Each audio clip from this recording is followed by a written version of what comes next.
சென்னை மாநில கல்லூரி வளாகத்திற்குள்ளே போராட்டம் நடத்திய 254 அனைத்து கல்லூரி கௌரவ விரிவுரையாளர்கள் மீது வழக்கு பதிவு செய்யப்பட்டிருப்பதாக அண்மை தகவலை நாம் பார்த்துக் கொண்டிருக்கிறோம். கூடுதல் விவரங்களை நமது செய்தியாளர் சுப்பிரமணியன் வழங்க கேட்கலாம். வணக்கம், இது குறித்தான கூடுதல் விவரங்கள்.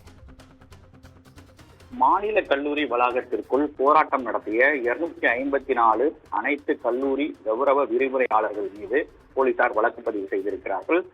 நேற்று மாநில கல்லூரி வளாகத்திற்குள் அனுமதியின்றி 8 கோரிக்கைகளை வலியுறுத்தி அனைத்து கல்லூரிகளில் பணியாற்றி வரக்கூடிய கௌரவ விரிவுரையாளர்கள் போராட்டம் நடத்தினார்கள். இது காவல்துறையுடைய அனுமதி இல்லாமல் இந்த போராட்டம் என்பது நடத்தப்பட்டிருக்கிறது.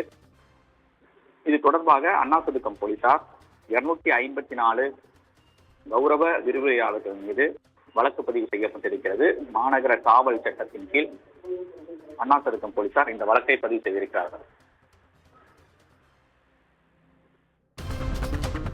கூடுதல் விவரங்களுக்கு நன்றி.